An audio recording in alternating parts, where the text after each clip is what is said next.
Sa nalalapit na State of the Nation address ng Pangulong Bongbong Marcos sa Lunes, July 2022, ano kaya ang magiging ulat niya sa bayan? Ano ang mga paksa na dapat niyang dalakayin? Ano ang pananaw ng mamamayang Pilipino sa 2 taon na kanyang pamumuno? Teka muna, ako po si Tenten Tugaf at sa unang pagtatanghal ng aming palatuntunan, tatangkain naming ipaglingkod sa inyo ang mahalagang issue hinggil sa usaping ito.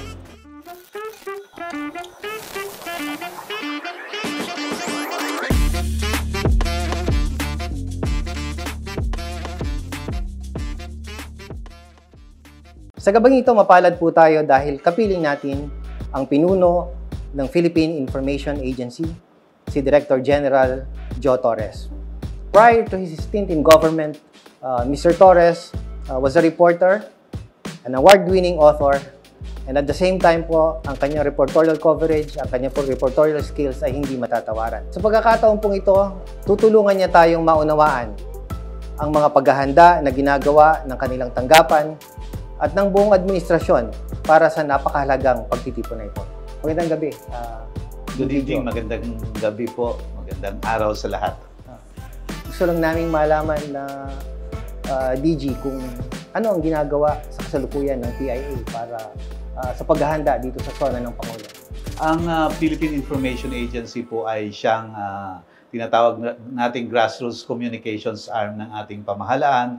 Kami po yung nagdala ng mga impormasyon, mga programa ng gobyerno doon sa grassroots level, doon sa mga komunidad, sa mga baryo. Kaya yung paghahanda po natin, hindi po kami mga reporters, hindi po kami mga journalists, ang PIA, kundi mga communicators, especially yung tinatawag nilang development communicators. So, iba-iba pong forma yung pagdadala natin ng mensahe ng Pangulo doon sa ground, doon sa baba. Meron po tayong mga talakayan sa mga barangay, meron din po tayong mga comics, meron tayong online platforms, at ang paghahanda po natin, hindi upang ibalita sa mga tao ngayon kasi ginagawa na yan ng social media at maraming mga news agencies, kundi pakinggan at pakiramdaman ang pulso ng bayan, ng mamamayan, doon sa mga programa ng gobyerno. For the longest time, DG, ang PIA is under the Office of the President. Yes po. But it's only very recently through an executive order na nalipat ang pamamahala ng PIA sa ilalim ng Presidential Communications Office under the leadership, of course, of Attorney Cheloy Garafil. Yes po. Ano ang naging pagkakaiba nito, DG? Nung unang panahon, at hindi ko po yun naabutan, kasi bata pa po ako. Anyway, nung dati po, ito ay under sa Office of the President. So, lahat na mga programa, mga mensahe ng Pangulo, yun po yung priority ng Philippine Information Agency na ipakalat doon sa masa, doon sa ground. Ngayon na nasa Presidential Communications Office po tayo, dala-dala pa rin natin yung mensahe ng Pangulo, pero mas napapanindigan na ang PIA po ay ang Development Communication Arm, hindi lamang ng Pangulo, kundi ng pamahalaan. So, lahat na programa ng gobyerno, Department of Agriculture man yan, or Department of Agrarian Reform, or DSWD, dinadala na po natin sa masa. Later in our program, DG, tatalakayin natin yung bahagi na yan. Pero gusto ko lang pumunta tayo dun sa pinakalundo ng ating usapan. Gaya ng nabanggit ko kanina, sa Lunes will be the third time na magsasagawa ng State of the Nation address ang Pangulo. Alam naman natin na sa ngayon, maraming challenges ang kinakaharap ng kanyang administrasyon.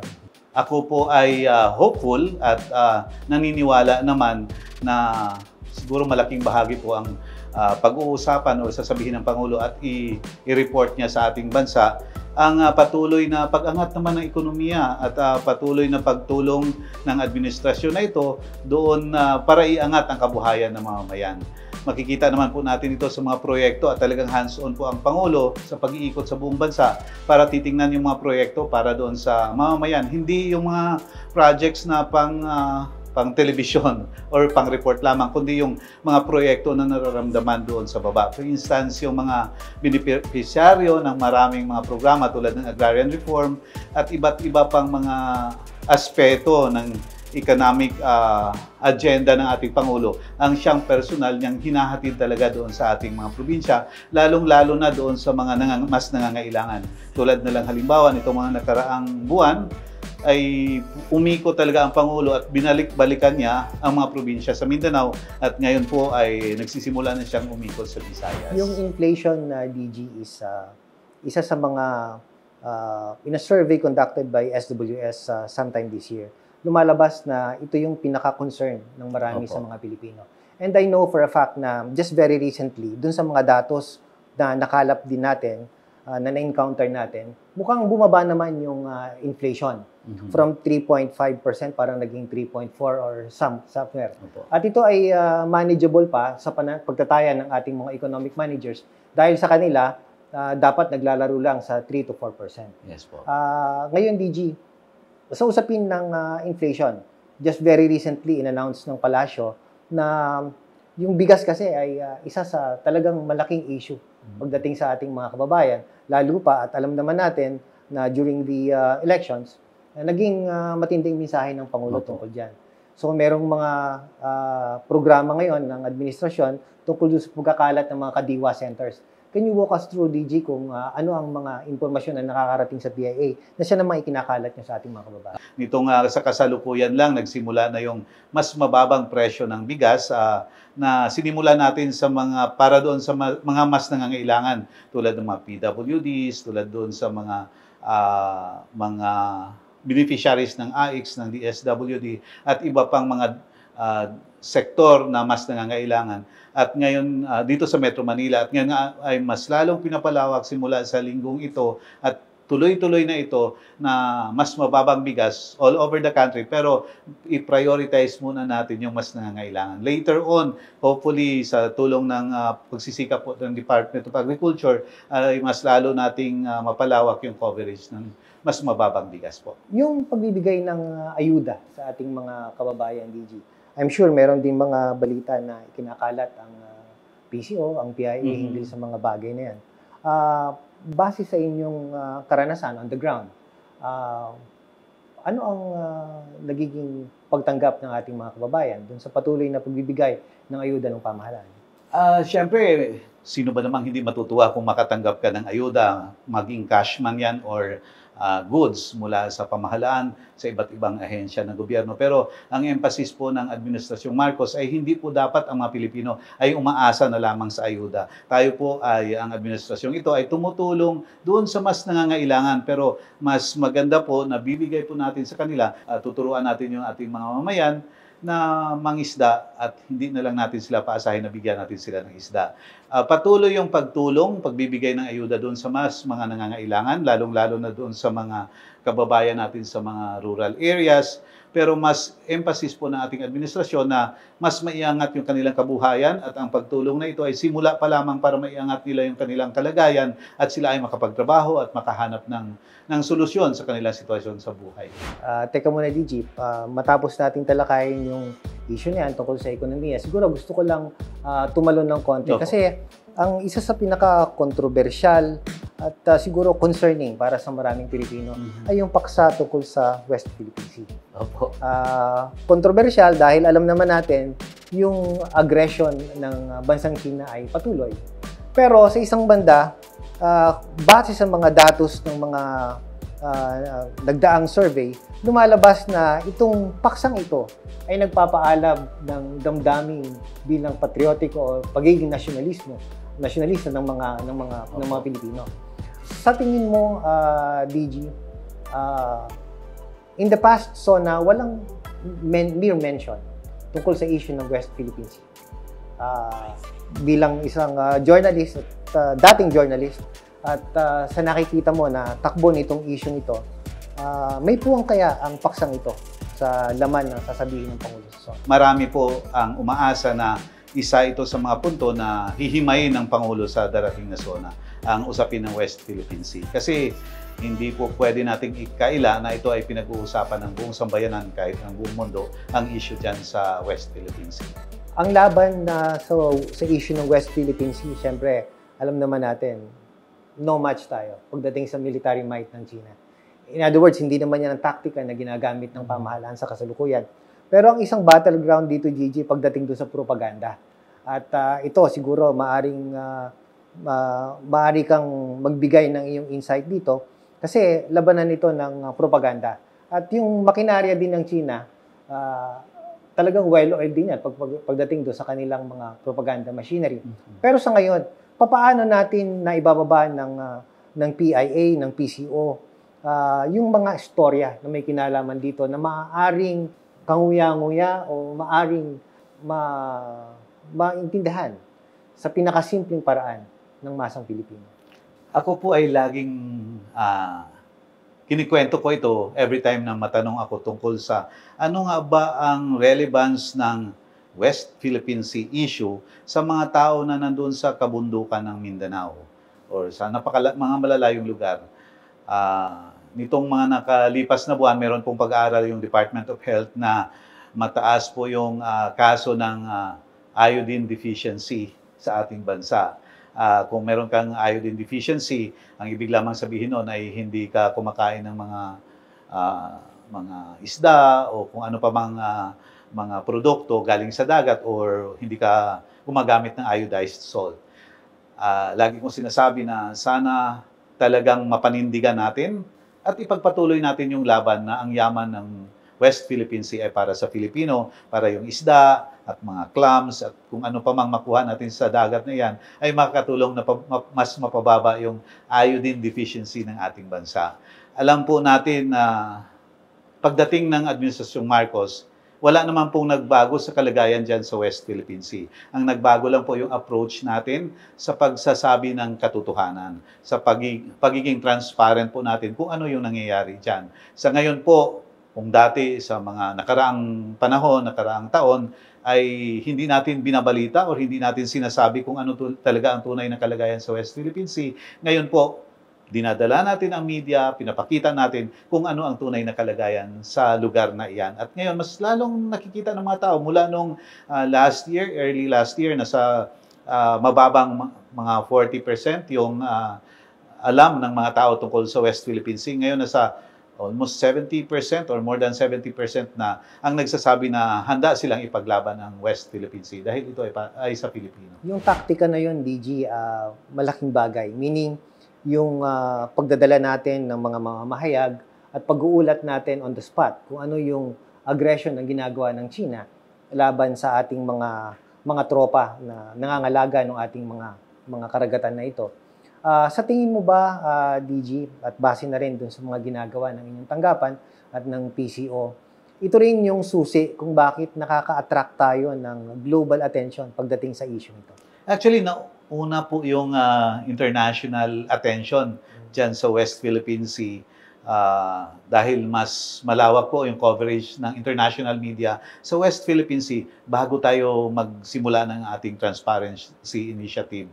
Ngayon po, mas pangunahin po, especially sa Philippine Information Agency, na mas ipaalam sa mamamayang Pilipino kung anong nangyayari dyan. Kasi dati, mas nakakaalam pa ang mga foreigners kung anong nangyayari sa West Philippine Sea kaysa mga ordinaryong Juan Maria sa Visayas or sa Mindanao. Kaya ngayon po, mas gusto namin na mas malaman ng mga mamamayan, ng mga Pilipino kung ano yung nangyayari dyan para manindigan tayong lahat na nagkakaisa para dyan sa ating teritoryo. Naalala ko lang habang nag-uusap tayo kasi nung mga nakakaraang SONA, tanda ko, may mga kumisan parang may mga gimmick dyan eh, di ba? Nung nagko-cover tayo ng SONA, nung mga back in the day. Huwag na natin nung mas bata pa tayo. Kung kailan yun, DG. Pero ang point ko, merong kumisan, meron silang mga, sa lingwahe ng mga kabataan ngayon, parang mga pa-eklat, di ba? Para mas tumatak sa mga tao kung ano yung tema ng SONA. I remember back in GMA's time, during her presidency, andun yung storya ng bangkang papel. Opo. Diba? Yung matatag na republika, bangkang papel. Diba? Yung kay Pangulong Noynoy, meron din. Inintroduce nung panahon ni President Duterte yung pag-hire ng mga direktor para yung cinematografiya noong SONA. SONA ay mas ma-improve.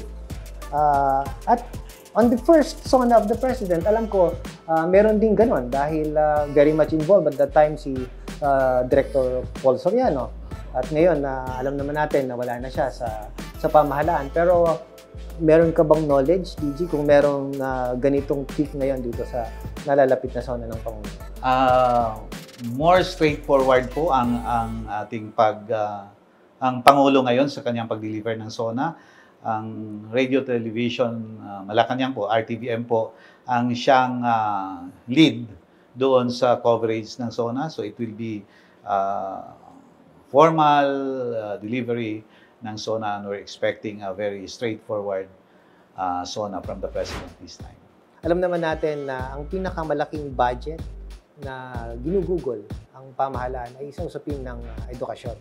Now that we have a new DepEd Secretary from the PIA and the PCO's side, ano ang nagagawa natin para doon sa usapin naman ng edukasyon? Paano nakakatulong ang inyong tanggapan doon sa education initiatives ng pamahalaan? Sa bahagi po ng PIA, kami po ay bahagi doon sa pagsusulong ng media and information literacy at pag-cascade nito sa mga komunidad. Sa kasalukuyan po, ang PIA ay involved sa pagbubuo ng module para i-train ang mga trainers sa media and information literacy campaign ng ating gobyerno. At kabahagi po kami at kapartner po kami ng Department of Education. Kaya malaki po itong tulong para mas mapalawak yung pagkikipaglaban natin sa misinformation and disinformation. So, yun po ang role kung ang DepEd po ay nandoon sa mga eskwelahan para turuan yung ating mga kabataan. Si PIA naman po ay nandoon sa mga komunidad para isulong yung information and literacy campaign sa mga komunidad. Natandaan ko, DG, nung nasa mataas na paaralan pa ako, parang may mga competition dyan na tungkol sa DSSPC, RSSPC, NSS, mga writing mga competition. Bahagi din pa rin ba ang PIA? Because at that time, alam ko parang na-sponsor ang PIA o bahagi ito ng programa ng PIA o ng Office of the Press Secretary at that time. Sa kasalukuyan po, tinututukan po ng Philippine Information Agency yung pagbubuo or capacitate ng mga information officers natin sa mga barangay, sa komunidad, sa mga probinsya, sa mga rehiyon. Kasi mas kailangan natin ito. Kasi ang DepEd naman po, or ang mga eskwelahan, ay merong sariling pondo para isulong itong yung mga national press conference, regional press conferences, at mga activities sa pamamahayag doon sa mga campuses at sa mga estudyante. Kami po sa PIA tumutulong sa pamamagitan ng pagpapadala ng mga trainers, pero mas focus namin ngayon yung mga communicators natin sa mga barangay, sa mga munisipyo, sa mga syudad natin. At iba pang mga national government agencies na tinutulungan natin na mas maiangat yung kanilang kaalaman kung paano magsulat halimbawa, paano kumuha ng larawan, paano gumamit ng social media. Nabanggit mo yung capacity development in terms sa mga manggagawa ng PIA. Para lang sa kabatiran ng ating mga nanonood at taga-subaybay, maaari mo ba kaming bigyan, DJ, ng larawan kung gaano ba kalaki ang PIA? Paano ba ang struktura ng PIA? Ang PIA po ay merong more or less, actually less than 400 employees na nasa 78 provinces and 16 regions ng ating bansa. So may mga probinsya minsan na isa o dalawa lang yung PIA personnel na nandoon. So sa mga rehiyon, of course, iba-iba, depende sa laki. So ganoon lang kaliit yung ating mga empleyado na mga nagtatrabaho sa iba't ibang bahagi ng bansa. Subalit tayo bilang information disseminators ay binubuo po natin yung communications network. So kung ikaw ay nag-iisang PIA sa probinsya, binubuo or ino-organize nila yung communications network na andoon yung mga information officers ng mga bayan-bayan or information, may isa pang organisasyon ng information officers ng mga national government agencies naman. So itong network na to, sila yung mga force multipliers natin sa pagpaparating doon sa mga mamamayan kung ano yung programa ng pamahalaan. At liban dyan, meron din po tayong in-organize yung Barangay Information Officers Network na down to the barangay level din naman po. Pinag-uusapan natin yung communication apparatus ng pamahalaan. Alam mo, DG, kung minsan, gaano man kaganda yung mensahe ng Pangulo ng sino mang Pangulo for that matter, na nakapaloob dun sa kanyang SONA. Kung minsan ang challenge pa rin nananatili kung paano natin padadaluin ito sa ating mga kababayan at paano nila mauunawaan. Paano mauunawaan ng simpleng Juan de la Cruz, ni Maria, ni Jose. Diba? Kung ano ang essence ng mensahe ng Pangulo. And I think ito yung challenge dun sa kagaya ninyo, sa PCO for that matter. Paano kayo tumutugon sa ganitong mga challenges? Yun, mula po nung tayo ay naupo dyan, 1 taon na at mula si Secretary Cheloy Garapil ay nandyan. Pagkatapos po ng SONA ng Pangulo, of course, during the SONA, lahat na mga state media apparatus ay nandun sa SONA at talagang tutok yan at naka-broadcast live o live stream at may mga commentaries all over the country, mga radyo, television at mga social media. Pero pagkatapos niyan, gusto nating i-sustain at ipaabot doon sa bawat mamamayan kung ano yung mensahe ng Pangulo. So ang PCO, meron siyang mga post-SONA activities kung saan ginagather niya yung mga government agencies at pinapaliwanag parang town hall meetings sa mga syudad. Si PIA naman ay bumababa doon sa mga rehiyon, sa mga probinsya, na nagkakaroon din po tayo ng mga post-SONA activities. Halimbawa, last year, pumunta tayo sa Mindanao, all over the country, at ako po mismo ang bumababa doon. Kung halimbawa, mga Bisaya, kinakausap natin Bisaya, yung mga magsasaka, mga mangingisda. With all honesty, and we ask them kung ano yung mga tanong nila tungkol sa SONA at pinapaabot din natin sa lingwahe na mas maintindihan nila, sa simple. At for example, doon sa mahihirap na lugar, halimbawa, hindi naman nila maintindihan kung sabihin natin inflation. So pinapaliwanag natin ito kung ano yung impact nito sa kanilang araw-araw na pamumuhay. At liban dyan, dinadala din natin doon ang serbisyo, halimbawa ng isang ahensya na mas kailangan ng isang baryo na yan o isang komunidad. Yun po yung paraan natin sa PIA na mas makita at mapaliwanagan yung mga tao kung ano yung mensahe nito. Meron ba tayong metrics, DG? Para masukat natin? Kasi halos yung SONA parang ganyan halos yung oras na yun, yung araw na yun, talagang devoted. Siguro lahat ng network, to include yung state-run mga network. Meron ba tayong metrics, DG, para masukat natin? Gaano ba kalawak yung nanonood, nakikinig doon sa panahon ng SONA? Meron po, liban doon sa mga traditional tools na ginagamit natin sa pamamagitan ng social media or yung mga halimbawa sa television o radyo, meron silang kung gaano kataas yung reach or gaano karami yung tao. So ginagamit din natin yan to measure yung kung gaano karami yung nakinig or nanood doon sa SONA ng Pangulo. Pero aside from that, ang PIA po ay gumagawa ng tinatawag naming post-SONA survey. Kami po sa PIA ay gumagawa ng mga surveys na parang yung ginagawa ng mga independent survey companies, pollsters. At kami din po, independent po na ginagawa, walang nagdidikta sa amin kung ano yung agenda. At inaalam po namin, meron po kaming tinatawag na research department na siyang nung survey, gumagawa ng survey. At ito po ay nationwide. Mini-measure po natin kung naintindihan ba ng tao talaga, hindi lamang kung nanood or nakinig, kung di naintindihan ba nila yung mensahe ng Pwede ba kaming chismisan, DG, kung ano ba yung lumabas dun sa, for example, dun sa nakaraang survey ninyo? Yung isa, halimbawa sa mga concerns, yung mga nabanggit mo na issues, yun yung mga tulad ng ekonomiya, tulad ng ekonomiya actually yung isa sa pinakamataas na concern ng mga mamamayan. At yung good governance, isa din sa mataas na ini-expect ng mamamayan doon sa Administrasyong Marcos. Kanina nabanggit mo, DG, yung usapin ng misinformation, disinformation. In this day and age, alam mo, iba na rin ang anyo, di ba? Pagdating doon sa sa dating kinamulatan natin na traditional na media. Yung pagpasok, yung advent ng social media, medyo meron itong positibo at meron din namang negatibong epekto.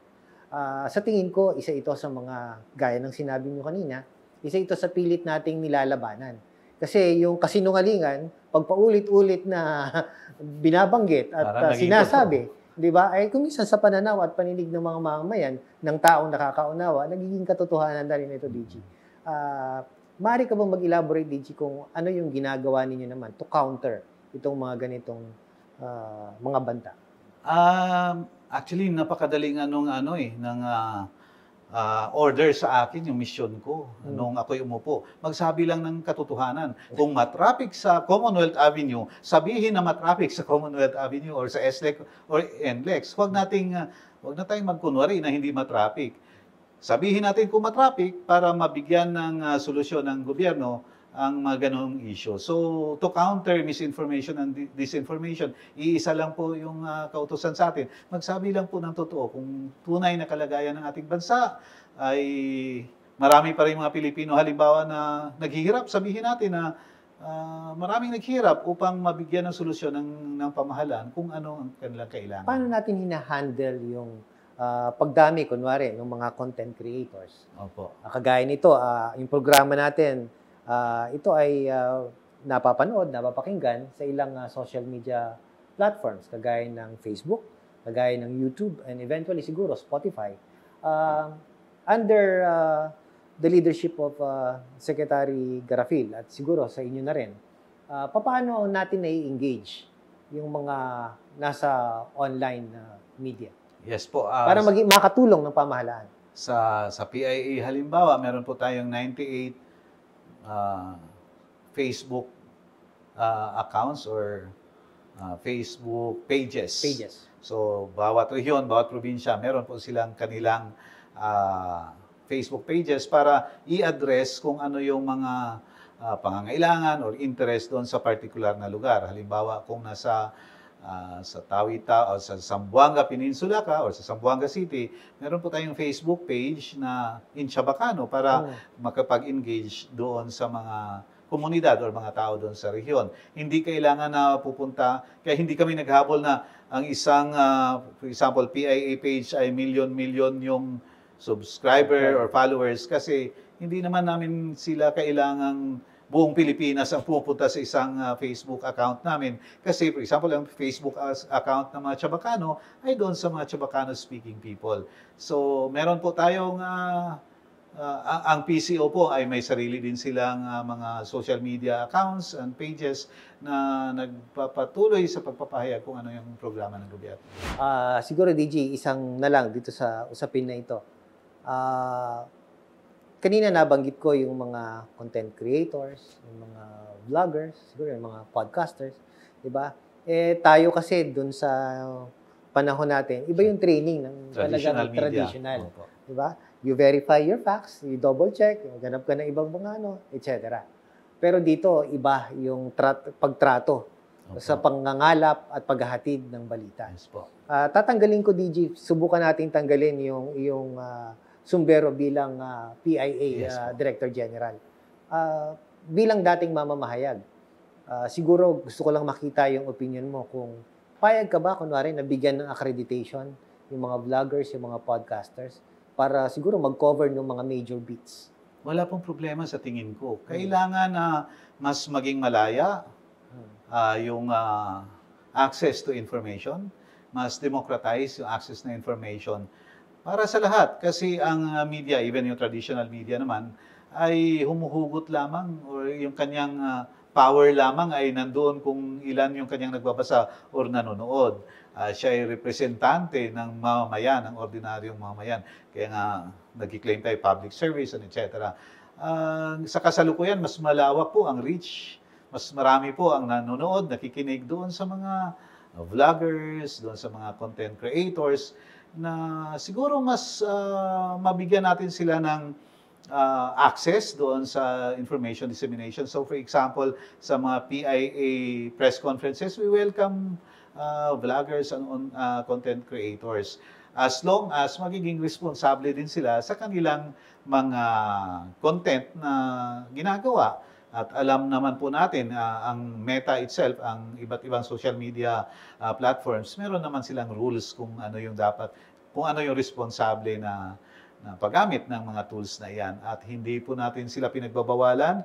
We just want them to be more responsible. Pero kaakibat niyan, bilang mamahayag, at ito din yung opinion ko bilang individual, kahit dati pa man, na mas maging discerning sana yung mga audience or users natin sa social media. At yan po yung dinadala ko rin na kampanya or advokasya even dito sa Philippine Information Agency na isusulong po ng PIA yung pagiging mas mapanuri. Kaya napakaganda nga doon sa kampanya natin doon sa Media and Information Literacy. Hindi po natin pinagbabawalan or kinukontra yung mga content creators, kundi ang ating nilalapitan po yung mga ordinaryong mamamayan, yung nanonood sa TikTok, sa Reels, sa kung ano sa YouTube, na maging mapanuri sila at makita nila kung ano yung totoo o hindi. Makikita nila kung ano dapat yung paniniwalaan o hindi. Pero DG, I never got the chance, the opportunity to congratulate you personally. Maraming salamat. Meaning, ang tagal na natin na hindi nagkita lang tayo just a couple of weeks ago.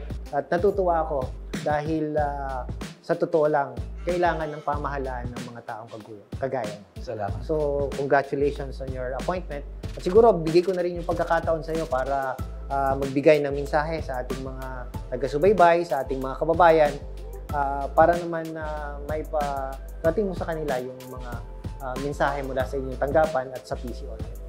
Yung unang-una po, siguro ang panawagan ko sa mga mamayang Pilipino at sa mga nanonood ng programang ito online ay magkaisa po tayo. Tulungan po natin ang ating bansa, tulungan po natin ang ating bayan na umangat. Magkaisa po tayo na labanan ang misinformation, disinformation, at anumang mga mapanirang mga impormasyon at mga gawain sa ating paligid. Simulan po natin sa ating mga sarili.